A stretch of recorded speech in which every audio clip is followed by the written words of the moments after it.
Hey guys, this is MrNoDStudios and welcome back. Today we're going to be playing Superpower 2. So I put up the video in the vlog for this video about a week ago. Shit. So yeah, I put that up about a week ago and you guys suggested a country to me. Only one country.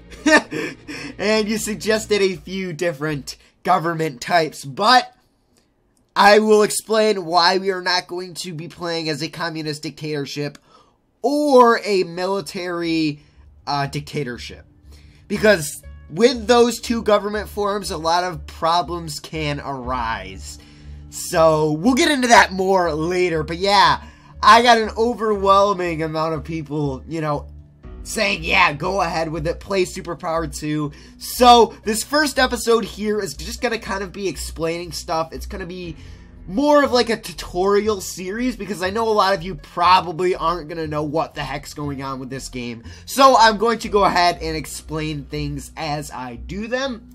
Anyways, let's just go ahead, start up a game, and play as Canada, which was the only country you guys suggested. So yeah. Now, the great thing about Canada, and I'm kind of glad that you guys chose Canada instead of some, like, shitty third world country, is because Canada has an amazing economy. They have an absolutely amazing economy. The second best in the world starting off. And our GDP might actually grow to beat the United States' GDP. So yeah, economically, Canada's in a really great position. Geographically, it's in a really shitty position because on both sides we're surrounded by the United States, so there isn't really a lot of room for military expansion. So we're going to end up having to go to either Europe, Africa, or South America. We could also try and acquire some states in the Caribbean. I don't know how that would work out, if that would work out too well, but yeah, that's probably the three main areas we'll be focusing on. So yeah, we're going to go ahead and choose our political party. Who should we choose? Black Quebecois. I kind of want to choose that one because it's like the only one in French. Maybe the Canadian Alliance. That sounds pretty cool. Yeah, let's just be the Canadian Alliance because that sounds amazing. Alright, let's go. Alrighty, so first of all, we're going to go ahead and set it on diplomatic relations for our map mode there. And I'm going to just scroll through all of our diplomatic relations. And it doesn't look that bad. We're actually on decent terms with every single country in the world. Which is, by the way, that's going to change very, very quickly. Because we're going to do a few things that are going to piss off the world very shortly here. So we can go ahead and look at our military. It isn't that bad, actually. Like, we have a better military than actually most of the European states, you know, aside from the big ones. But we actually have a fairly decent sized military, and we can actually do quite a lot with it. Now, our soldier size is really, really pitiful, so we're going to want to go ahead and right off the bat actually train up some of those guys. So I'm just going to set up like a bunch of these, so we'll be creating some soldiers there, and that should just bump up this size of our army a little bit there. And yeah, the United States here is going to be our big ally. What we want to do, first of all, is get a common market with the United States, and we actually have really great relations starting off with the United States. We have a 71 diplomatic relationship rating with the United States. It's our highest, or actually it's the most friendliest country towards us. So we're going to go ahead and see if we can't get a common market there. Oh, I was refused. Alrighty. Well then, let's just set up an economic partnership. I'm not sure if we already have one with the United States, but I'm going to go ahead and make one anyways. And we're going to go ahead and include Germany, Italy, Japan, Israel, Ireland, France, Finland. We want to get Norway in here as well. Not Oman, Norway. Sweden. Like I said, I'm not sure if I already have trading agreements with these countries, but actually, no, I don't want Switzerland in there. But yeah, I'm not sure if I already have trading agreements with these countries, but if I don't, I'm going to establish it right now. So yeah, let's see. Who else do I want in here? We could go with Portugal. I don't think they'd be too bad. Portugal. Actually, nah, we might not want to go with Portugal. Let's see. Let's take a look at Europe. Italy, Britain. Nah, I think that's fine. I mean, did I get Sweden? Yes, I got Sweden. Okay, I got all the Scandinavian countries. Actually, we could go for Denmark. I missed them. Boom. So there we go. That's going to be our little trading pack there. And this should really positively benefit our economy. And hey, everyone accepted. So that's great. I think that also gives us a slight boost, relationship boost with whoever we previously didn't have a trading agreement with. I don't know if that might have been France. I don't know. But yeah. Anyways, next order of business is getting our budget under order. Now, while we have an amazing economy... Oh, wait. Maybe we don't have an amazing economy starting off. Anyways, actually, no, we do. We have a 27K GDP, which isn't bad. That's going to grow very quickly, by the way. So, first order of business in getting our economy straightened out is going to be setting the interest level on 0%. Now, if you are an industrialized nation, putting your interest level on 0% is going to be most beneficial. Your inflation can only ever rise up to 9%, which is pretty much optimal. You're not going to be spending too much more on government expenses. Also, I'd like to quickly explain something with inflation. The less inflation you have, I think it negatively affects your economy. So if you're all the way at like 1% inflation, it's going to negatively affect your economy. So, and if you have a really high inflation rate, then your government expenses go through the roof. So you kind of want to find the midpoint, and 9.9 isn't bad, and that's the highest they can go with a 0% interest level as an industrialized nation. So we're going to go ahead and do that. And we're also going to bump up our personal income tax to 42.5%. You never want to have that going over 80%, I'm going to say. That's really, really hurtful. But if you have really low business taxes and you have like an 80% income tax and all of your sliders are up, then an 80% income tax isn't going to be really all that bad, and you can actually have a really good GDP regardless of that. So yeah, there we go. And then what we want to go ahead and do is accept that, and we're going to keep this little economic health window open just for the beginning here, and we're going to kind of see our GDP rise. And we also want to increase government a little bit because we want to get that corruption completely gone, because corruption actually costs you money in this game.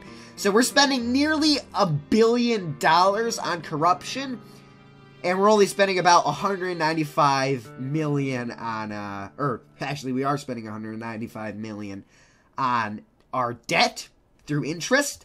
So we're going to actually be able to knock out this almost $2 billion debt really quickly. Now, whereas if you're playing as the United States, if I can see their economic situation, $862 billion in debt. That is a little bit hard to get rid of, although if you're playing as the United States, you have the best economy. You own the most market shares in the world, so it's pretty easy to get rid of that, actually. But yeah, so first order of business is going to be lowering healthcare significantly, because our birth rate is higher than our death rate, and as long as our birth rate is higher than our death rate, we are fine, and we can have healthcare spending cut a little bit. Now, if our birth rate does fall below our death rate, then we're going to want to go ahead and bump up healthcare spending. So yeah, there's that. And then we're also going to want to lower, actually, yeah, let's lower education just a tad. And we're going to get rid of propaganda. And we're also going to lower research. And we're going to bump up tourism. We're going to bump up infrastructure. Actually, I think Canada starts off with a pretty boss infrastructure. Okay, yeah, it's not that bad. 77% and 76% telecommunications. Now, ideally, like I said before in the previous Superpower 2 video, you want to have both of those above 90%, ideally. So, we're just going to max out environment and infrastructure. Now, both of those are going to positively affect our economy. Environment will basically increase the throughput of our of the land that can be harvested within our country in terms of crops. If you have environmental spending all the way up, then it's going to positively affect your country, because you're going to be able to produce more food items. So if you're a country that has a huge amount of arable land, which Canada doesn't really, but yeah, if you actually, whoa, 2.8%. Yeah, wait, I'm fucking jumbled. Shit, I said that wrong. If you're a country that has a really low percentage of arable land, then you're going to want to have environmental spending really high. So for Canada, it's going to be a big problem. So we're going to want to increase our environmental spending. So that's just very basic there. But yeah, also telecommunications can go through the roof. We can lower governmental spending a little bit, and we can actually dump down foreign aid, because we're on, actually we can, I don't want to completely get rid of it, because we do want to slowly build up relations with the rest of the world, so we will keep that on. But yeah, I think that's fine. I think that's going to be our starter here. Actually, let's go ahead and, now we'll keep healthcare relatively low until we get rid of our debt, and then we can raise it. Alrighty, so that's going to be great right there. And then next, we want to go ahead and disband some of our cells here, or covert cells. And we're always going to leave one active since we have the money to, but just disbanding those few cells and putting these ones on dormant is going to save us a shit ton of money. So there we go, there's that. And also, we want to go ahead and take a look at our resources in here. And we want to go ahead and legalize drugs. And we want to tax it at 5%. Now, we're going to have a 5% flat tax on businesses. So it's all around going to be 5% tax. And this is going to really, really, really boost up our economy. And it should give us an amazing amount of GDP growth. So there we go. There's that. There's food and agriculture taken care of. Take care of energy. Now, having this low amount of taxes on your businesses is going to have, you're going to have to make up for low taxes on businesses through the personal income tax modifier, which isn't necessarily a bad thing. Like I said, as long as it doesn't go over like 80%, you're going to be fine. But yeah, that is one of the downsides of having low business taxes. But low business taxes is going to benefit you a lot more than low personal income tax modifiers. So this is going to benefit us quite a lot. And later on in the game, once we get a lot of growth and once we start owning more of the market share, we can heighten our taxes and make more money, which we probably will have to bump up our taxes if we decide to go to war, or if a Western country decides to war on us because of our actions in like Africa or South America or some shit. But yeah, most of the time it's just going to be 5%, however. And then if we want to raise taxes, we can just, ooh, not 50%. If we want to raise taxes, we can just use the global tax mod, because everything's going to be 5%. So yeah, this isn't going to be a bad system, guys. It's going to be great. So there we go. There's that. Everything is on a 5% tax now. Hopefully that isn't going to put us too much more below what we're already making. Also, another quick thing to note in this game, it actually takes time. Things take time to become effective. So changing our business taxes isn't going to have an immediate effect on our surplus/deficit. So just keep that in mind when we are making changes. Although most of the time we're going to have this game on tier 4 speed. And what happened here? Oh, common market, that's okay. I don't care about that. So yeah, that's pretty much our economy taken care of. We can go ahead and move on to our internal laws next. So I'm not sure if I want to change any of this, actually. We might want to make some of the other parties illegal to get a little bit less competition, but that's going to make other countries hate us, and as long as we keep our approval rating above 70%, we're going to be good.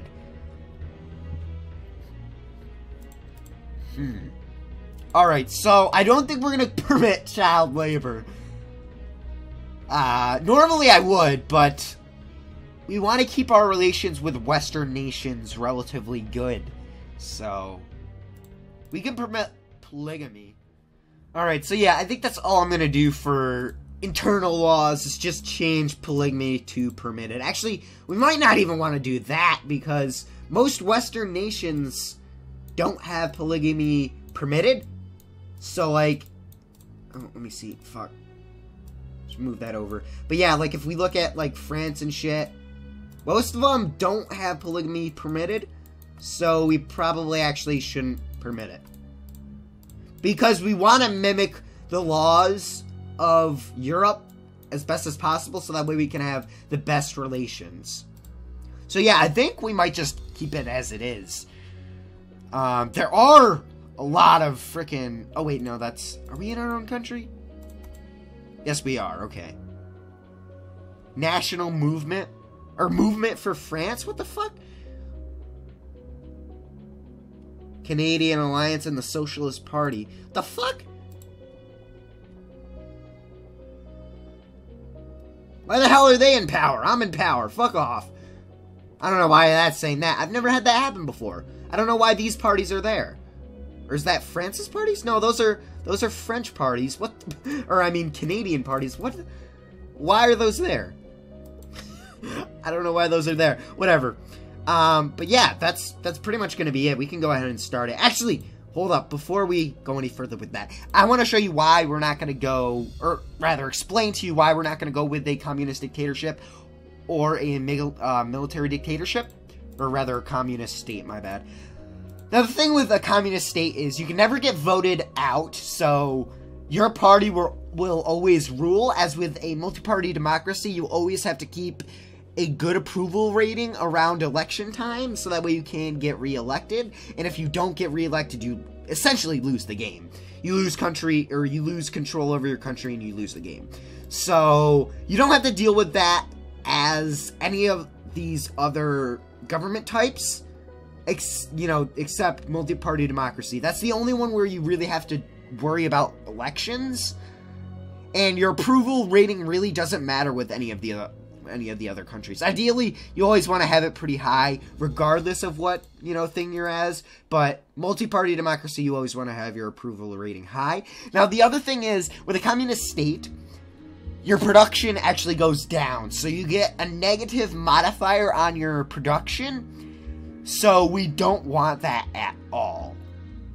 Also, with a military dictatorship, the thing is, it's really easy for other countries' covert cells to basically infiltrate your country if you are a military dictatorship, and coup d'etats, I don't know if I'm saying that right, or couping someone, god damn it, that's a funny word. Anyways, but yeah, couping someone is a lot easier if you're a military dictatorship. Also, if we are a military dictatorship, every Western country is gonna fucking hate us because they hate that. So, it's better to just stay as a multi-party democracy. That's why I'm not going to go to a communist state. I might later on in the game. Also, the other component to it is there's no communist states in the world.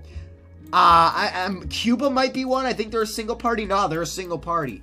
So, yeah, no communist states in the world. So, if you do become a communist state, you're kind of a lone wolf. And no one's really going to want to socialize with you. You're kind of an outcast. So we're really not going to do that until we get the power to, attack someone else, I suppose. Or, until we get the power to, military power. I don't know what the fuck I'm going with that. But yeah, we're just going to stay as a multi-party democracy.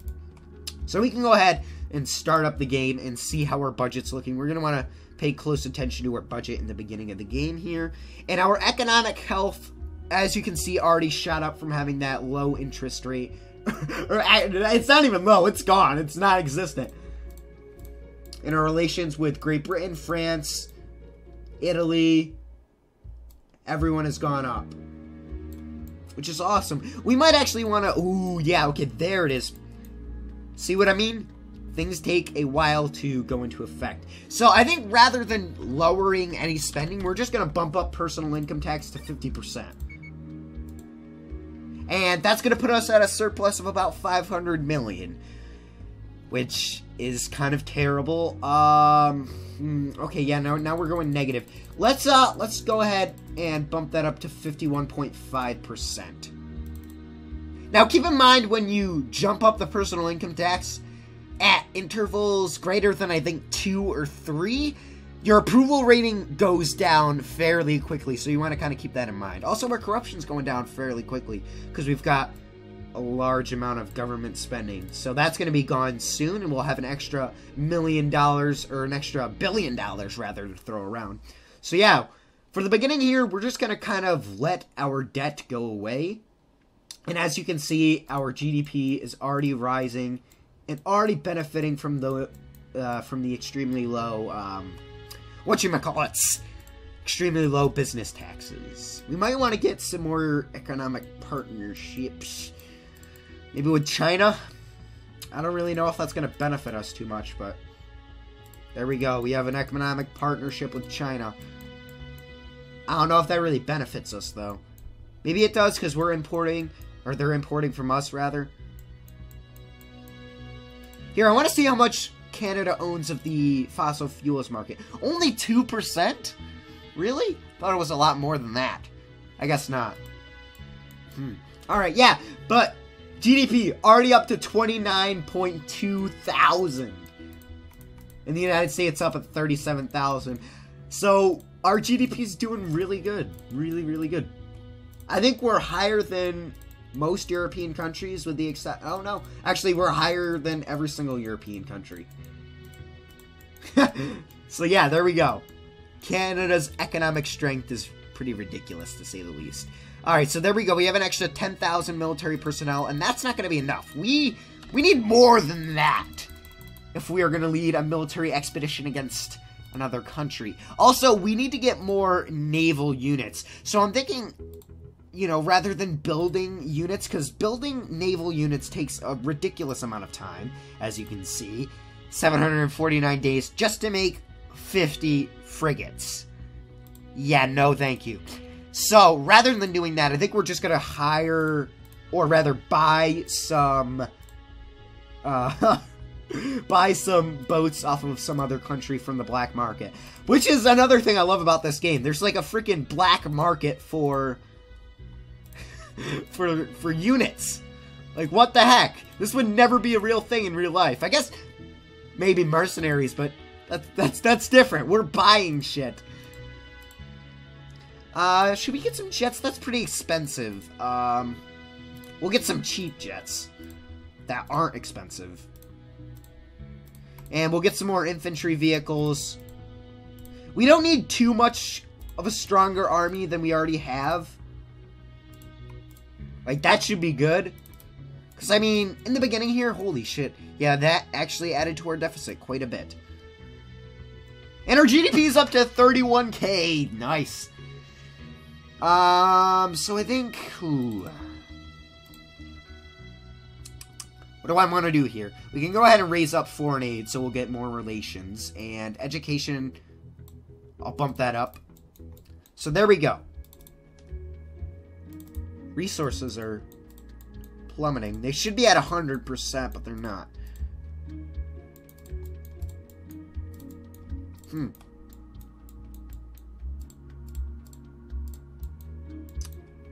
And they're going down. Why are you going down, resources? Don't go down. Don't do that to me. I don't know. Whatever. 91%. We should be at 100. Whatever. It's fine. Our economic health, 92.5%. Nice. Very nice. Anyways, let's go ahead and deploy our army. So now, as you can see, we gained a lot of military rank just by making a little bit more soldiers and by buying a few more units. So we're just going to go ahead and deploy these into Canada. Hopefully this isn't going to cost too much in upkeep. Should be fine, actually. But yeah, and then we'll deploy our navy over here. Because of course we're going to be needing a navy if we're going to sail across the seas and take over a country. Because obviously America isn't a feasible option. Oh, and actually we're already allianced with America and the entire European Union. Along with Turkey. And I think that's Hungary. Okay. So the world might actually not be pretty pissed off at us invading West Africa? Or Ireland? I feel like we should go for Ireland.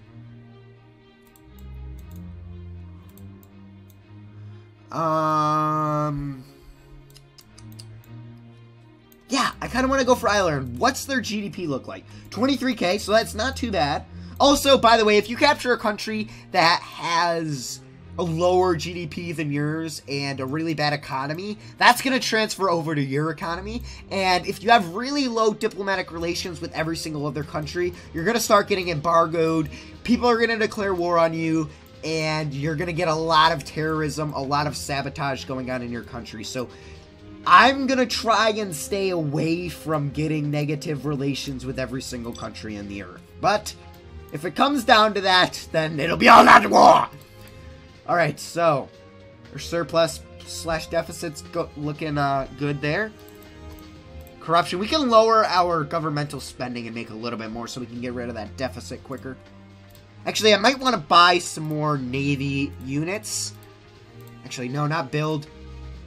I want to buy. Oh, and we haven't even researched nukes. We should probably do that, although it's going to make the world pissed at us. So we probably shouldn't do that just yet. We're at a disadvantage not having them, though. Because if the world does decide to declare war on us, we're pretty screwed. Alright, well, let's just get a bunch of tanks, some air defense. We're just beefing up our army, and then get some more ships, as I said.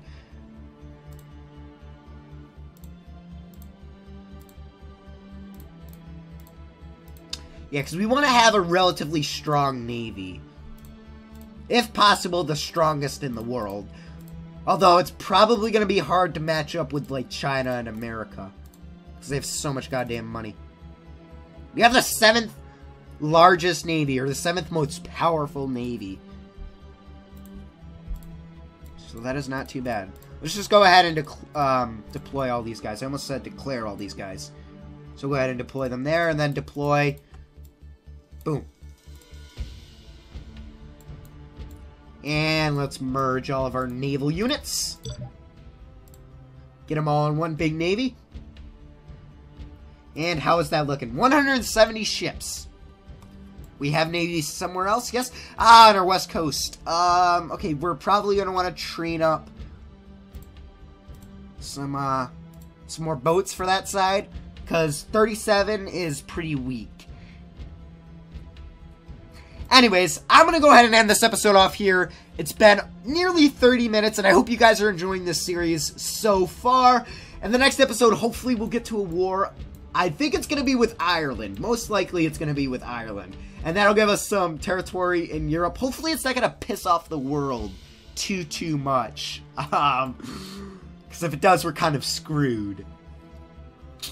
Yeah, it might piss off the world because we're allianced with, like, the EU and shit, so